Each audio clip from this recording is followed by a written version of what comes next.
ഓം ശ്രീനാരായണ പരമഗുരവേ നമഃ. സുപ്രഭാതം. 1109 ദിവസമായി ഇന്ന് 2024 മെയ് മാസം 28 ചൊവ്വാഴ്ച.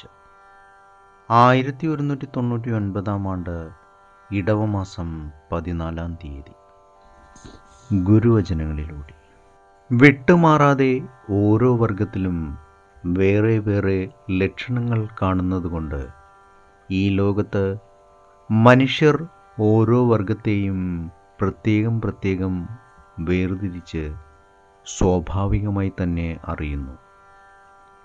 ശ്രീനാരായണ ഗുരുദേവൻ ജാതി ലക്ഷണം.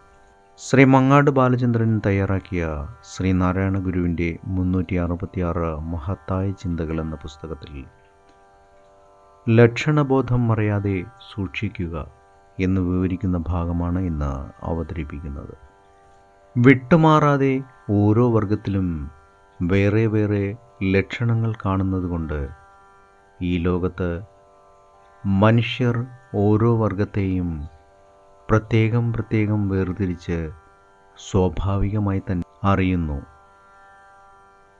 ജനനം മുതൽ മരണം വരെയുള്ള ജീവിതത്തിൻ്റെ തുടർച്ചയിൽ വേർപെട്ടു പോകാതെ നിൽക്കുന്നത് എന്തെല്ലാമാണോ അവയെല്ലാമാണ് ഒരു വർഗത്തിൻ്റെ ലക്ഷണമായിരിക്കുന്നത്.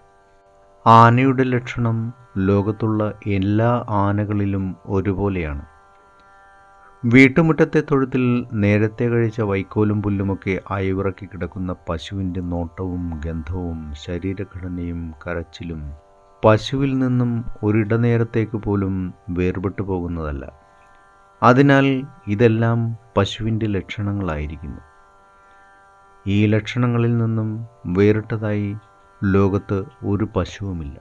ഇപ്രകാരം ജാതമായിട്ടുള്ള എല്ലാ ജീവജാലങ്ങൾക്കും അതതിൻ്റേതായ ഒരു ലക്ഷണമുണ്ട്. ഈ ലക്ഷണങ്ങൾ വച്ചുകൊണ്ടാണ് മനുഷ്യൻ ഓരോ വർഗത്തെയും ഇനംതിരിച്ച് അറിയുന്നത്. എവിടെയുള്ള ആർക്കും എവിടെ ചെന്നാലും ഒരു ആനയെയോ നായയെയോ ഉറുമ്പിനെയോ കണ്ടാൽ ഇത് ഇന്ന വർഗമാണെന്ന് മനസ്സിലാക്കുവാൻ പ്രയാസമില്ലാതായിരിക്കുന്നത് ഈ ലക്ഷണബോധം ഉള്ളിലുള്ളതുകൊണ്ടാണ്.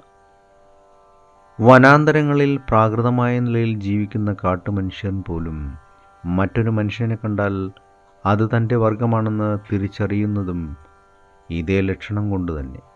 ഈ വിധമുള്ള ലക്ഷണബോധം മറയാതെ ഇരിക്കുന്നവനാണ് യഥാർത്ഥ മനുഷ്യൻ. ഏവർക്കും നന്മ നിറഞ്ഞ ഒരു സുദിനം ആശംസിച്ചുകൊണ്ട് നിർത്തുന്നു. നന്ദി, നമസ്കാരം. ഗുരുധർമ്മം ജയിക്കട്ടെ.